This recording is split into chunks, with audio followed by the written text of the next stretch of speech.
감사합니다.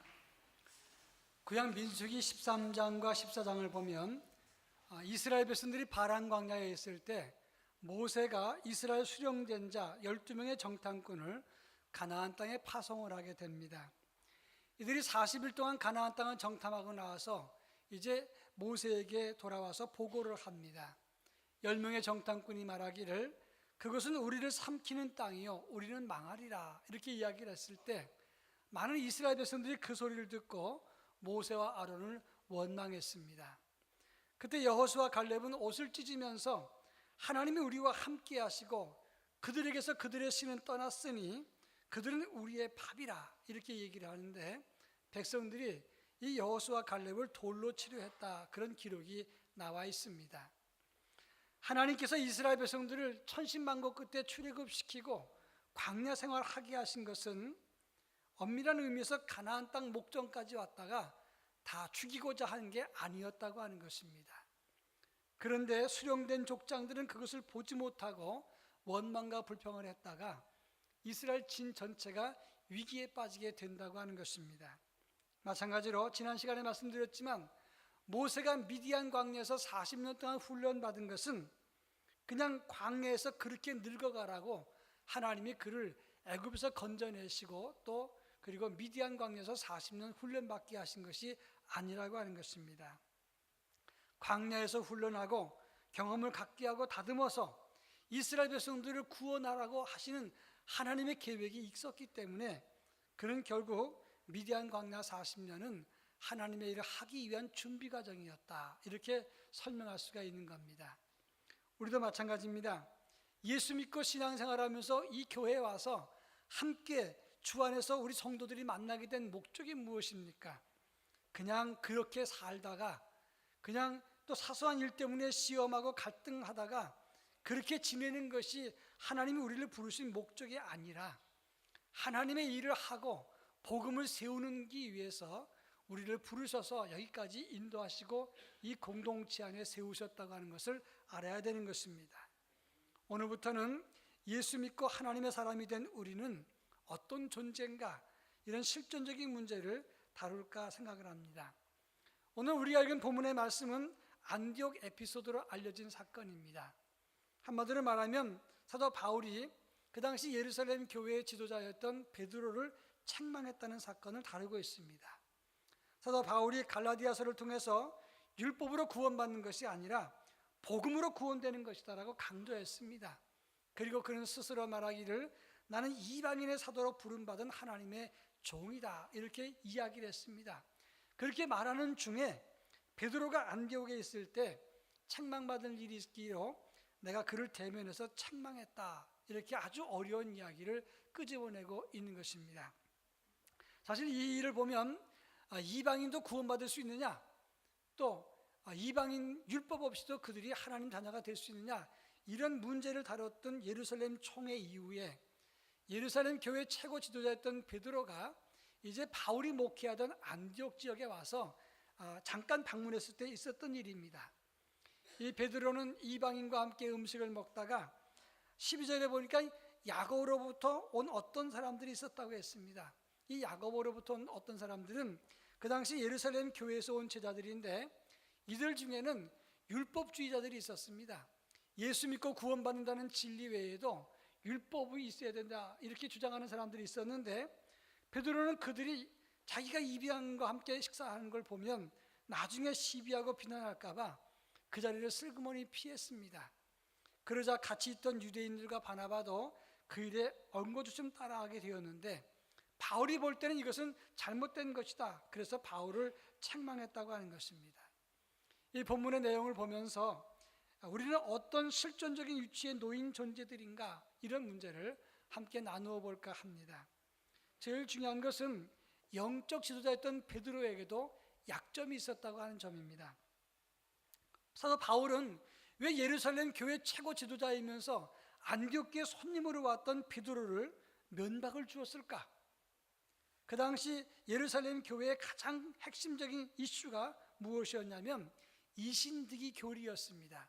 이신득이라고 하는 것은 예수를 믿으면, 믿음을 가지면 득의, 의를 얻는다, 이런 교리였는데 그 당시 사도행전 15장에 보면 이방인이 구원받는 문제, 그 다음에 율법 없이도 구원받을 수 있는가, 이런 문제를 가지고 핵심적인 논쟁을 벌였습니다. 그것을 해결하기 위해서 사도행전 15장에 보면 예루살렘 회의가 소집이 된 것입니다. 그때 최고의 신학적인 논쟁이 바로 이 문제였는데, 그 회의에서 베드로는 자기가 이방 백부장 고넬료가 성령 받는 모습을 보고 세례 주었던 사건을 이야기를 합니다. 그리고 자기가 체험했던 바로 하나님께서 주신 환상을 소개합니다. 하늘로부터 보자기가 내려오고 온갖 부정한 짐승들이 있는데 하나님이 먹으라 그랬을 때 나는 부정한 것을 먹을 수 없습니다. 하나님이 뭐라고 말씀하시냐면 내가 깨끗한 것을 내가 부정하다 할 수 없다라고 말을 하십니다. 그 이야기를 하면서 이방인도 성령 받으니까 세례 받을 수 있다, 구원받을 수 있다, 이렇게 정리가 돼서 이 문제가 이신득이 교리가 세워지고 이방인도 구원받을 수 있다는 교리가 확정되는 겁니다. 그런데 아직까지 예루살렘에 있던 율법주의자들은 예수 믿어도 복음이 있어도 율법이 있어야 된다, 이렇게 주장하는 사람이 있었던 것입니다. 그런데 그 중심 논쟁에 있었던 베드로가 지금 안디옥교에 와서 이방인과 먹다가 안 먹은 척 하니까 그것은 이신득이 교리를 오해할 수 있게 되고, 그리고 동시에 교회가 외식에 빠지거나 분열할 수 있는 가능성이 있기 때문에, 그래서 바울이 베드로를 지적한 것입니다. 여기서 한 가지 중요한 질문입니다. 예루살렘 교회의 최고 지도자였고 예수님의 직제자였던 베드로, 그런 베드로가 왜 이렇게 실수했느냐 하는 그런 지적입니다. 그와 동시에 성경을 읽어보면 하나님 만났고 예수님 제자 되었던 많은 뛰어난 지도자들이 실수하고 실패할 때가 많다는 거예요. 이 문제를 어떻게 해석해야 됩니까? 먼저 모세, 가장 뛰어난 지도자였지만 자기 부인 십보라가 죽었고 난 다음에 그는 구수 여인을 나이 80이 넘어서 취하게 됩니다. 이게 덕스럽지 않다는 거죠. 이스라엘 국부였던 다윗, 하나님만 의지했던 그 다윗도 나중에 바세바를 범하는 그런 실수를 하게 됩니다. 예수님의 수제자 그룹에 있었던 베드로, 야고보, 요한, 이 세 사람은 어떤 실수를 합니까? 베드로는 예수님께서 함께 기도하자고 했을 때 기도하던 자리에서 잠을 잤어요. 그리고 예수님 체포되었을 때 칼을 빼들고 설쳤습니다. 나중에는 예수 모른다고 그날 밤에 3번이나 부인했어요. 야고보, 요한, 이 사람들도 예수님의 수제자 그룹이었는데 예수님과 함께 사마리아 한 마을에 들어갔다가 그 마을 주민들이 예수님을 거절하니까 야고보, 요한이 뭐라고 말합니까? 예수님, 하늘에서 불 내려갖고 저것들 다 죽여버립시다. 예수님의 책망을 받잖아요. 어떻게 하나님 만났던 사람들, 그냥 보통 종들이 아니라 하나님 만났던 사람이고 예수님의 수제자 그룹에 있었던 그런 사람들까지도 왜 이런 실수를 하느냐, 이런 얘기예요. 여러분, 가끔씩 다른 얘기하지 말고 우리 얘기를 한번 해보죠. 예수 믿는 우리들 아닙니까? 근데 왜 예수 믿는 우리들도 어떨 때는 믿음과 상관없는 그런 반대되는 행동을 하느냐 말이에요. 잘못 믿은 건가, 아니면 뭐가 잘못된 것이냐, 이런 얘기입니다. 여기서 중요한 포인트 중에 하나는 칭의와 성화를 구별할 수 있어야 된다고 하는 것입니다. 칭의라고 하는 것은 예수를 믿는 순간에 의롭게 되는 게 칭의고, 성화는 그 다음에 계속해서 예수 닮아가야 되는 것이 성화라는 겁니다. 우리가 어떤 존재입니까? 로마서 3장에 보니까 의인은 없나니 하나도 없고 깨닫는 자도 없고 하나님 자를 찾는 자도 없고 다 치우쳐 무익하고 선을 행하는 자가 하나도 없도다. 하나님을 두려워하는 자가 없다라고 말을 했어요. 우리 인생들은 다 하나님도 모르고 범죄하고 그리고 실수하고 다 치우치고 악을 행하는 그런 존재란 말입니다. 그런데 예수 그리스도께서 이 땅에 오셔서 그 피로 우리를 씻으시고 그 십자가를 구원하셔서 우리를 의롭게 만드셨어요. 이건 놀라운 하나님의 은혜인 줄 믿으시기 바랍니다. 갈라디아서 2장 16절에 보면 사람이 의롭게 되는 것은 율법의 행위가 아니라 예수를 믿는 믿음으로 말미암는다고 강조하고 있어요. 바울은 지금 얼마나 강조하냐면 예수 복음 통해서만 구원받고 하나님의 자녀가 된다는 것을 지금 계속해서 말하고 있는 겁니다. 그런데 중요한 것은 칭의와 성화는 다른 것이다, 이 말이에요. 우리가 예수 믿었다는 것은, 예수 믿고 예수의 피로 우리가 깨끗해진 것은 본래 의로운 사람이 아니라 의롭지 못하지만 의롭게 인정됐다, 그런 뜻이에요. 그게 예수의 구원을 말하는 겁니다. 그리고 이것은 단 한 번에 이루어진 것이기 때문에 이례적 은총이라고 말을 하는 겁니다. 중요한 설명을 한 가지 하죠. 나폴레옹이 자기 부하들 앞에서 말을 타고 가는데 이 말이 갑자기 놀라가지고 뜁니다.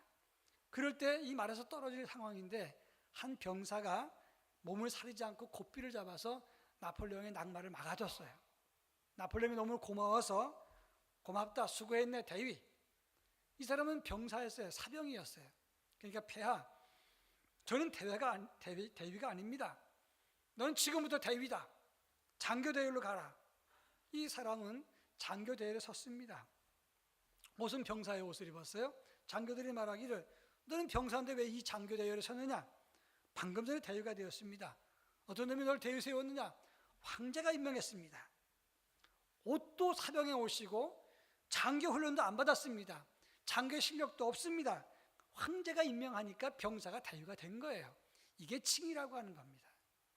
다시 말해서 우리가 하나님의 의로운 사람이 될 만한 자격이 있는 사람이 아니란 말이에요. 그런데 예수의 피로 우리가 구원받았다. 그래서 칭의가 된 겁니다. 그런데 이 칭의가 된 것이 우리의 삶, 믿음을 다 완성하는 게 아니라는 거예요. 예수 믿고 구원받은 것은 끝난 겁니다. 그러나 남아있는 삶 속에서 우리는 예수 닮는 성화의 과정이 있어야 된다는 것을 뜻하는 거예요. 그것이 그러니까 모세나 다윗이나 베드로, 야고보, 요한 다 하나님 만나고 예수 만나서 다 의롭게 됐습니다. 그러나 아직 완성되지 못했기 때문에 그래서 예수 믿어도 실수하는 것이고 오늘 베드로처럼 그렇게 실수와 허물이 있었다, 이런 말입니다. 칭이 다음 단계가 성화 단계인데 그 성화 단계를 들어가서 예수 닮는 훈련이 있어야만 그래서 우리가 성숙한 인격으로 나아가야 된다, 이 말씀이 되는 겁니다. 김경섭이라는 분이 사랑이 위독하다는 글을 썼어요. 거기서 이런 말을 했습니다. 꾸미는 사람과 가꾸는 사람이 있다. 꾸미는 사람은 외모나 직책이나 외형적인 면에 목숨을 걸고 가꾸는 사람은 자신의 내면과 실력을 키우는 사람이다. 근데 시간이 지나가면 가꾸는 사람이나 꾸미는 사람이나 다 변한다. 그런데 부패되는 것과 발효되는 것은 같은 것이 아니다라고 얘기를 했어요. 여러분, 우리 영성이 그런 겁니다. 칭의로 끝나버리면 난 예수 믿고 구원받았다. 그리고 자기 경건의 훈련, 예수 닮는 훈련이 없다면, 외형적인 외식과 믿음에만, 직책에만 멈춘다면 베드로처럼 이렇게 실수하고 외식에 빠지고 책망받을 수 있다는 거예요. 그런 차원에서 우리가 예수 믿고 구원받았으면 굉장한 것입니다. 그 다음 단계로 평생 성화의 믿음을 가져서 우리의 인격과 믿음을 다듬어야만 성숙해질 수 있다는 것을 말하는 겁니다. 이게 중요한 거예요. 이 문제를 조금 더 깊이 다루기 위해서 바울의 태도를 살펴보겠습니다. 14절 말씀을 다 같이 한번 읽어봅니다. 14절. 그러므로 나는 그들의 복음 진리를 따라 바르게 행하지 아니함을 보고 모든 자 앞에서 게바에게 이르되 내가 유대인으로서 이방인을 따르고 유대인답게 살지 아니하면서 어찌하여 억지로 이방인을 유대인답게 살게 하려 하느냐 하였노라. 오늘 본문에 보면 바울은 곧고 열정 있는 사람입니다. 베드로가 외식에 빠지니까 초대교회 교리를 세우는데 핫 이슈가 될 수 있다고 판단해서 베드로를 책망했어요. 왜 이 책망했다는 단어를 원어를 보니까 대적했다, 질책했다, 이런 뜻이에요. 그런데 오늘 11절에 보면 책망이라는 단어가 2번 반복됩니다. 근데 공교롭게도 바울이 두 유형으로 베드로를 책망했어요. 첫째는 대면에서 책망했다. 이 대면에서 책망했다는 것은 면전에서 대놓고 이야기했다는 거예요. 두 번째로는 14절에 보면 모든 자 앞에서라는 말이 나오는데 암프로스테인이라는 단어를 씁니다. 이 단어가 아주 특별한 단어인데 뭐뭐 앞에서라는 단어인데 이 말은 재판관과 재판대 앞에 선다는 것을 표현할 때 쓰는 단어가 이 단어예요. 그러니까 다시 말하면 바울은 검사처럼 죄인의 죄목을 논고하듯이 여러 사람들 앞에서 베드로의 잘못을 지적하고 질책했다는 것을 말하는 겁니다. 그러니까 학자들은 두 가지로 설명하는 거예요. 그만큼 바울은 복음으로 확신했다, 당당했다는 걸 말하는 것이고, 또 한 가지는 지금 그 당시에 바울은 사도가 아니다, 은근히 바울의 사도권을 부인하는 사람들 앞에서 나는 베드로를 책망할 만큼 권위가 있었다는 것을 강조했다는 거예요. 근데 신학자들은 말하기를 바울이 틀린 게 아니라는 겁니다.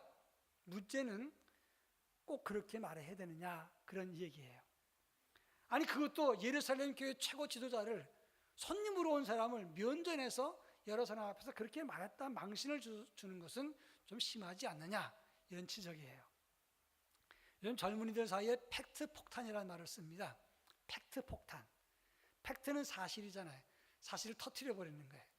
이게 무슨 뜻이냐면 옳은 걸 옳다고 말해버리는 거예요. 상대방이 상처받든 안 받든 말해버리는 겁니다. 여러분, 이 이야기 쉽게 제가 설명합니다. 신방을 갔어요. 근데 어린아이가 아주 우량아로 잘 먹어서 탕탕하게 쪘어요. 돼지같이 쪘어요. 근데 이제 목사님은 가가지고 아유, 이 아이 이게 장군감이네. 근데 옆에서 신방한 사람이 돼지 맞네, 돼지 맞아, 이러면 돼지같이 생겼으니까 팩트가 돼지같이 생긴 거예요. 그런데 그렇게 말하면 안 되는 거잖아요. 그걸 팩트 폭탄이라고 말합니다. 바울은 드라마틱하게 예수 만나서 인생이 달라졌어요. 근데 잘못된 걸 보니까 있는 그대로 말해버리는 거예요. 잘못된 게 아닙니다. 틀린 것이 아니에요. 복음의 열정과 확신이 분명하기 때문에 바울은 그렇게 말한 겁니다. 그런데 인간적인 기질과 성격이 나타나는 거예요. 바로 이게 문제라는 겁니다.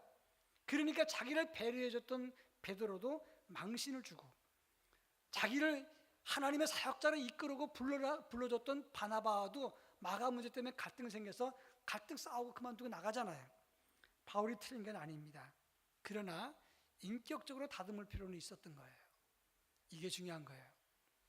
믿음도 마찬가지입니다. 우리가 예수 복음 붙잡고 사는 것, 확신과 열정과 분명한 복음 절대적으로 필요합니다. 아주 중요한 거예요. 그렇다고 다 끝난 건 아니에요. 인격과 행동의 관계는 복음 외에도 평생 다듬고 훈련하고 성숙해야 된다는 것을 말하는 겁니다.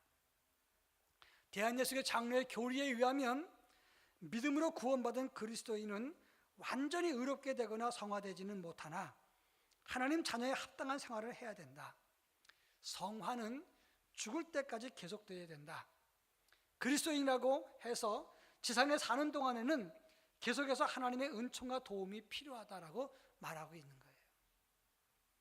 아주 오래전 이야기입니다만은 90이 넘은 어떤 권사님 한 분이, 우리 교회에서 세운 권사님은 아니었어요. 이분이 한 번은 저를 찾아와서 기도 부탁을 합니다. 이 권사님은 자녀들이 이 권사님을 모시는 게 아니었어요. 누가 모셨냐면 손주 며느리가 이 손주와 함께 할머니를 모시고 살았어요. 근데 어느 날 권사님이 오셔서 얘기를 하는 게, 그동안 손주 며느리가 용돈을 줬는데 한 석 달 용돈을 안 줬다는 겁니다. 그래서 이 권사님이 그러면 안 되는 건데 이 손주 며느리가 잘못됐다는 거예요. 그러면서 저한테 부탁하기를, 목사님이 기도를 세게 해서 이 손주 며느리가 마음이 감동이 돼 갖고 자기한테 용돈을 좀 주게끔 그렇게 해달라는 겁니다. 제가 권사님이 용돈이 필요하시구나 생각을 했어요. 그런데 가만히 생각해 보니까 손주 며느리가 착한 겁니까, 나쁜 겁니까? 잘 모르시겠어요? 손주 며느리가 할머니 모시고 살면 착한 거예요, 나쁜 거예요? 착한 거죠. 자식들도 안 모시는데 손주 며느리가 할머니를 모시고 살면서 용돈을 드렸으면 잘한 거잖아요. 얼마나 귀한 겁니까? 근데 석 달을 안 줬다는 거예요. 자, 그러면 나는 누구 편 들어서 기도해야지? 손주 며느리 편을 들어야 되나, 권사님 편을 들어야 되나? 잠깐 동안 내가 생각을 했어요. 중요한 것은 아무리 평생 믿은 권사님이라도 다듬거나 성화되지 않으면 자기 생각만 하게 되고 완고할 수 있고 성숙되지 않을 수 있다는 것을 알아야 되는 거예요. 많은 사람들이 이걸 그냥 지나치고 있어요. 예수 평생 믿어도 완고할 수 있고 고집스러울 수 있고 그리고 미숙할 수 있다는 걸 알아야 되는 거예요. 빌립보서 3장 12절에 보면 내가 이미 얻었다함도 아니요 온전히 이루었다함도 아니라 오직 내가 그리스도 예수께 잡힌 바 된 그것을 잡으려고 달려가노라 그랬어요. 우리의 믿음은 완성된 게 아닙니다. 다 얻었다함도 아니고 온전히 이루었다함도 아니라 날마다 십자가를 바라보고 나아가는 삶이라고 성경은 말하고 있는 거예요. 우리 인간의 피부는 28일만 지나면 싹 바뀐답니다. 이 피부가 좀 상처가 나도 28일 지나면 다 없어지는 거예요. 그리고 우리 몸 전체 세포가 다 바뀌는 것은 7년이 걸린다고 합니다. 그러니까 몸에 어떤 흔적을 만들거나 지우려면 7년이 걸려야 된다는 걸 말하는 거예요. 나이 드신 어르신들의 환한 미소, 그리고 편안한 얼굴, 이것은 어느 날 하루아침에 된 게 아닙니다. 웃는 얼굴도 인자하고 평화롭고 복음의 얼굴을 가지는 것도 하루아침에 되는 게 아니에요. 그러니까 지금 내 성품과 믿음도 단순하게 한순간에 만들었다고 생각하면 안 되는 거예요. 꾸준히 가꾸어갈 때 아름다울 수 있고 훌륭한 인격과 덕을 가질 수가 있게 되는 것을 말하는 겁니다. 유명한 컬럼니스트였던 시드니 해리스가 친구와 함께 길을 가다가 신문 가판대에서 신문 하나를 사기 위해서 물었습니다. 신문 얼마입니까? 이 가판대 주인이 너무 불친절한 겁니다. 성의가 없으니까 좀 기분 나빴어요. 근데 이 해리스라는 사람이 이 주인이 그렇게 말을 했는데도 친절하게 웃으면서 인사를 했어요. 그러니까 친구가 옆에 있다가 저 주인 너무 불손하다, 버릇없다, 못됐구나. 그런데 자네는 왜 그렇게 불친절한 그 사장한테, 그 사람한테 그렇게 친절하게 대하는가? 해리스가 뭐라고 말했는지 아십니까? 왜 내 행동이 그 사람의 태도에 따라서 결정돼야 되느냐? 이렇게 얘기를 했어요. 그 사람이 불친절하고 난폭하게 해도 나는 그럴 필요가 없다는 거예요. 왜? 근데 그 사람 때문에 내 태도가 왜 바뀌어야 되느냐? 내가 다른 사람의 행동에 휘둘리지 않으려면 내 행동의 주인이 나임을 알아야 된다라고 말을 했어요. 내가 남에 의해서 흔들리는 거 좋은 게 아닙니다. 상대방이 어떠할지라도 나는 예수 믿는 사람으로서 인격으로 대하고 상대하면 그럼 되는 거예요. 그 사람이 어떻게 하든지 나는 내 믿음과 내 신앙대로 내가 예수 그리스도 안에서 말씀 안에서 가꾸고 만들어진 상태로 대하면 되는 거예요. 그게 성하고 성숙이라고 하는 것이 의미하는 겁니다. 자, 그러면 왜 우리가 성화의 믿음과 인격을 갖춰야 되는가 하는 문제를 성경은 말씀하고 있어요. 12절과 13절입니다. 제가 12절 말씀을 읽겠습니다. 야고보에게서 온 어떤 이들이 이르기 전에 게바가 이방인과 함께 먹다가 그들이 오매 그가 할례자들을 두려워하여 떠나 물러가매 남은 유대인들도 그와 같이 외식함으로 바나바도 그들의 외식에 유혹되었느니라. 베드로가 지금 이방인과 함께 음식을 먹습니다. 베드로는 이방인도 구원받을 수 있고 성령 받을 수 있으니까 이방인과 함께 밥 먹는 게 문제가 안 돼요. 근데 유대에서 온 율법자들이 베드로가 그렇게 먹는 걸 보고 나중에 시비하거나 구설수가 될까 봐 안 먹은 척하고 자리를 피했습니다. 그랬더니 13절에 보니까 남은 유대인들도 그와 같이 외식함으로 바나바도 그들의 외식에 유혹되었느니라 그랬어요. 이 미숙한 선택과 행동은 베드로 하나에게 끝인 게 아니라 영향을 미쳐서 유대인들과 바나바에게도 영향을 주었고 유혹되게 만들었다고 성경은 말하고 있는 겁니다. 우리 믿는 성도들이 성화되지 못한 인격과 믿음을 가지면 자기 하나로 끝나는 게 아니에요. 다른 사람에게 영향을 미친다는 사실을 알아야 됩니다. 성경의 예를 들어보면 솔로몬의 대적자였던 여로보암, 그가 르호보암 때에 이스라엘 10지파를 데리고 나가서 북왕국 이스라엘을 세웠어요. 그런데 예루살렘 성전은 남유다에 있었어요. 북왕국 이스라엘 사람들이 성전에 제사 드리러 간다고 자꾸 내려오고 국부가 유출되니까 북왕국 이스라엘 백성들의 남하를 막고 국부의 유출을 막기 위해서 이 여로보암은 베델과 단에다가 성소를 만들어 놓고 금송아지를 갖다 놓고 이것이 하나님의 성소다, 남쪽 유다에 가지 마라, 이렇게 막았습니다. 정치적으로 국가의 경제나 사람들의 민심을 잡기 위해서 그렇게 한 겁니다. 그런데 이것이 이스라엘 전체에 우상 숭배를 만들고 하나님의 성소에서 떠나게 만들었어요. 이게 중요한 겁니다. 오늘 한 사람이 다듬어지지 않고 성숙되지 않고 성화되지 않고 예수 닮지 않으면 다른 사람에게 영향을 주는 거예요. 그리고 안 믿는 사람도 예수 믿는 사람 별거 없구나, 이렇게 칭찬 대신에 책망하게끔 만들게 된다는 사실을 알아야 되는 겁니다. 아주 무서운 거예요. 노예나 총회 같은 데 가보면 친한 목사님들 선후배끼리 형님 이렇게 말하는 수가 있어요. 저는 그게 참 불편해요. 아니 조폭도 아니고 목사님들이 목사님 그러면 됐지 형님은 또 뭐 형님인가 생각이 드는데, 교회도 여전도에 보면 아파트 분회나 동네 모임이 아니잖아요. 여전도의 회원들이나 권사님들이나 집사님들끼리 얘기할 때 성님 이럴 때가 있어요. 그러면 제가 속으로 아니 교회 집사님이나 권사님이란 존칭도 있는데 왜 그렇게 말할까 생각이 들 때가 있어요. 우리는 세상의 친교 모임이 아닙니다. 거룩한 공동체의 모임이에요. 어떤 글에 보니까 건물은 높은 건물도 있고 낮은 건물도 있듯이 인격에도 층이 있다 그랬어요. 단층 인격과 고층 인격이 있다 그랬어요. 단층이 무너지는 건 많은 사람이 다치는 게 아닙니다. 고층이 무너지면 많은 사람이 다치거나 상처를 입어요. 고층 믿음이 뭡니까? 고층 신앙이 무엇입니까? 목사나 장로나 권사나 안수집사나 다 고층 인격들이잖아요. 고층 믿음이고. 그런데 그것이 무너지면 막대한 피해를 여러 사람에게 준다는 것을 알아야 되는 거예요. 이 본문의 사건 안디옥 에피소드는 어떻게 끝났습니까? 본문에서 바울은 복음을 위해서 원론자 입장에서 직언을 했어요. 바울 나와요. 그래서 복음의 순수성을 지키는 게 옳습니다. 그런데 베드로는 기분 나쁘잖아요. 예루살렘 교회 최고 지도자인데 이 바울이 언제적 바울이라고 이렇게 직언을 하는가? 그런데 베드로는 그 직언과 책망을 수용하는 용기를 보여줘서 초대교회의 성숙한 모습을 보여주었다는 겁니다. 그래서 안디옥 에피소드예요. 안디옥에서 갈등이 아니라 에피소드로 끝났단 말이에요. 이것이 중요한 거예요. 오늘 예수 믿는 사람들도 마찬가지입니다. 우리 모두가 다 예수 안에서 구원받았으면 그 다음 단계로 성화, 성숙의 단계로 나아가야 된다고 하는 거예요.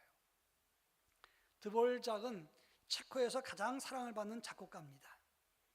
드볼작이 어느 날 연주회장에 갔는데 한 시민이 꽃다발을 선물로 줬어요. 그 꽃다발에 편지가 있었는데 세상에서 가장 위대한 음악가에게 드립니다. 드볼작은 그걸 보고는 너무 행복했어요. 참 좋다, 고맙다. 그 연주가 끝났는데 가만히 보니까 그 문구가 너무나 부담스럽고 과분한 거예요. 근데 이거 왜 보내준 분한테 가져가라 그러는데 이미 다 끝나고 갔으니까 줄 수도 없고 또 버릴 수도 없고 고민한 끝에 그 다음날 그 꽃다발을 베토벤 초상화 밑에다 갖다 놨어요. 드볼작이 제일 존경했던 사람이 베토벤이었답니다. 많은 사람들이 드볼작의 그런 행위를 보고 드볼작을 더 존경했어요. 스스로 겸손했을 때 더 존경받았다 이 말씀입니다. 우리의 신앙도 마찬가지예요. 아무리 오래 예수를 믿고 하나님 만난 경험을 했던 바울이라도 교회 최고 지도자였던 베드로라도 그 누구도 우리의 인성과 믿음은 완성되지 않습니다. 완성해 가는 과정이지요. 예수 믿고 우리는 성화, 칭의, 구원받은 하나님의 사람이 됐습니다. 이젠 지옥 갈 수가 없는 사람들이에요. 그러나 남아있는 삶 동안은 우리가 성화의 과정을 반드시 그것을 가지고 이루어야 된다는 것을 뜻하는 것입니다. 우린 다 부족한 존재이기 때문에 스스로 겸손해야 됩니다. 우리 일생 동안 하나님의 은총과 도우심이 절대적으로 필요한 약한 존재들이기 때문에 그래서 하나님 앞에 겸손해야 되고 동시에 우린 죽을 때까지 예수 닮는 훈련을 끊임없이 가져야 되는 것입니다. 끊임없이 예수 닮는 이 성화의 과정을 잘 가질 때 하나님의 자랑과 기쁨이 되는 영성을 가지게 되는 것입니다. 이런 믿음과 영성의 주인공 되기를 주의 이름으로 축원합니다. 사랑 많으신 하나님 아버지, 무더위에 너무나 힘든 때에 주의 말씀을 다시 한번 새겨봅니다. 하나님, 우린 때때로 날씨 때문에도 분을 참지 못할 때가 많고 사소한 것 때문에도 격동할 때가 있습니다. 예수 안에서 구원받은 우리들이지만 아직까지도 미숙한 상태에 있사온데 주여 저희들에게 은혜를 베풀어 주어서 예수 닮는 성화의 과정을 끊임없이 가질 수 있도록 어제보다는 오늘이 오늘보다는 내일이 나은 성숙한 믿음의 단계로 나아갈 수 있도록 은혜를 더하여 주시옵소서. 예수님의 이름으로 기도합니다. 아멘.